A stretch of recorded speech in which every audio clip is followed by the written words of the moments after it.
Hi guys, I know that by now you must have seen the video where I presented the case study number 4, which required you to apply your knowledge of the rules of the road and answer a few questions that I asked at the end of the video.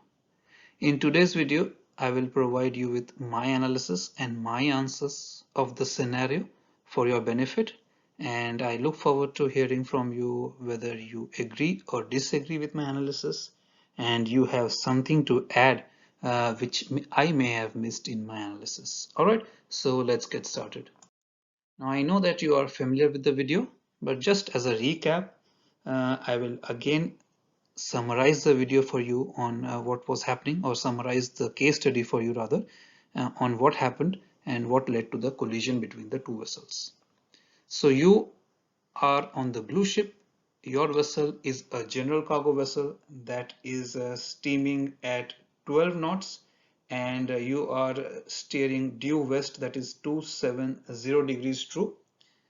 And then you have a reefer vessel, which is the orange vessel, that is overtaking you from your port quarter, with the CPA or the closest point of approach being 0.5 nautical miles on your port side. Your radar display is offset to show 9 nautical miles ahead and 3 nautical miles astern. At this time, you are also keeping a close watch on a group of fishing vessels that is there on your starboard side.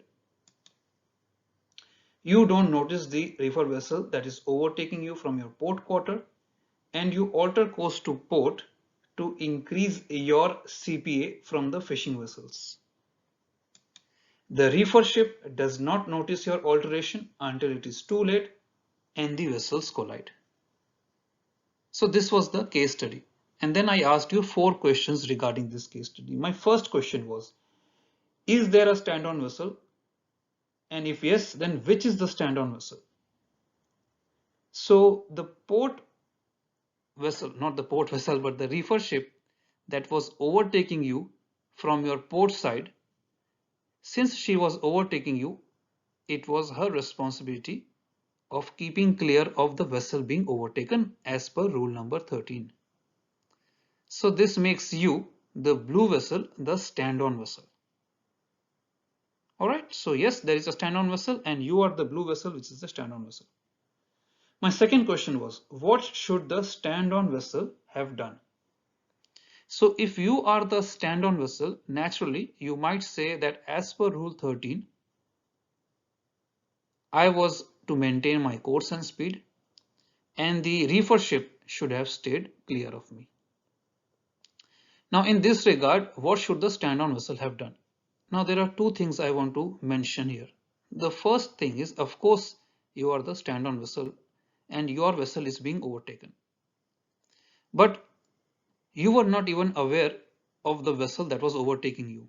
Why?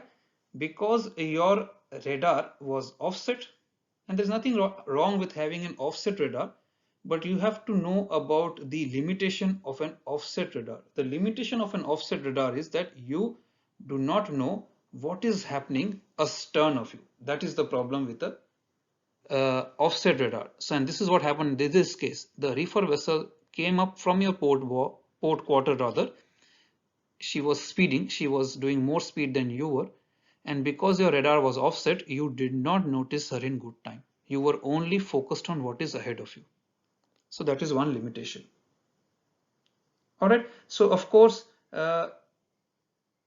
this is one problem that you did not know, that the port vessel, the reefer vessel is overtaking. Now you are the stand-on vessel, you may be the stand-on vessel, but you also have certain duty of keeping clear of certain vessels. Now you have the fishing vessels on your starboard bow or your starboard side, and you had to keep clear of the fishing vessels, being a power-driven vessel as per rule number 18. So if you were avoiding the fishing vessels, and if you were aware that there is a vessel that is overtaking you from your port quarter, you should have, instead of altering course to port, altered your course to starboard, made a broad alteration of course to starboard, completely avoiding the fishing vessel, even if it meant you going a bit off track from your intended course.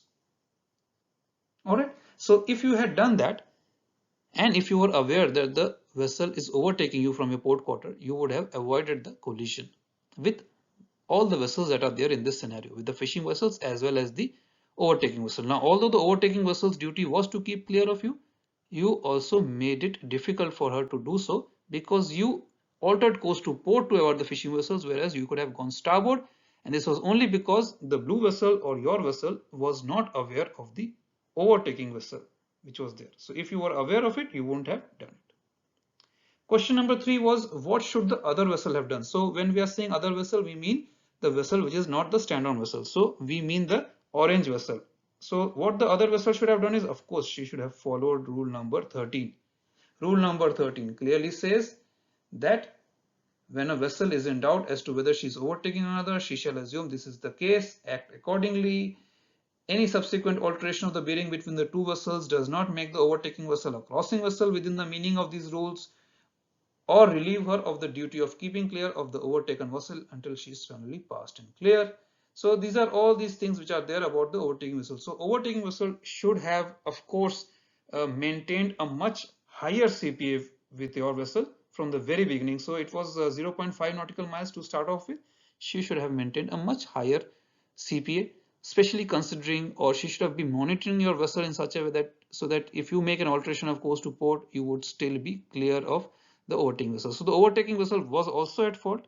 I'm not saying it was not at fault. It was definitely at fault. She should have been keeping a much higher CPA. She should have kept the consideration that you may alter course to port because of the fishing vessels. Having a much higher CPA would have made it easier for her to avoid your alteration with you. Alright, or she could have slowed down and passed your stern, whatever. She should have also been keeping clear. The fourth question was, would your answers be different if the same incident occurred within a traffic separation scheme? I would say yes, it would be slightly different. Firstly, because both vessels would have the pressure of maintaining in their traffic lanes. All right, so even the blue vessel would have to maintain the traffic lane, the orange vessel would have had to do the same. Even if they were overtaking, they would not do so at such a short distance. If this is open sea, of course, this is it was negligent of the orange vessel to have such low CPA. But during a traffic separation scheme, yes, we have very less CPA with the other vessels, but then both of the vessels would have had to maintain their lane, and they would be conscious of the fact that one might go into the lane of the other if they are passing so close of one another. The second thing was the fishing vessels would not have been impeding the passage of any vessel that was following a traffic lane. So if I remember correctly, rule number 10, it is I think I, if I'm not wrong, rule number 10 I says that a vessel engaged in fishing should not be impeding the passage of vessels that are following a traffic lane. So those fishing vessels would not have been probably impeding the passage of the blue vessel, that is your vessel, and you would not have to alter your course to port in such a way to impede the passage of the overtaking vessel as well. So I think this would how it would play out. But let me know if you are have something else to add. I always look forward to your answers, your analysis, because I don't study rules of the road every day, but you guys are. You are more up to date and up speed with the rules of the road. So yeah, I look forward to your analysis and your answers as well, and to know whether I missed any point or not. All right, so keep watching the videos, guys. Thank you for supporting the channel. Thank you for providing me with your feedback and comments, which helps me to improve the channel. And good luck with your studies. I wish you lots of luck and lots of hard work as well. So good luck and bye for now. Thank you.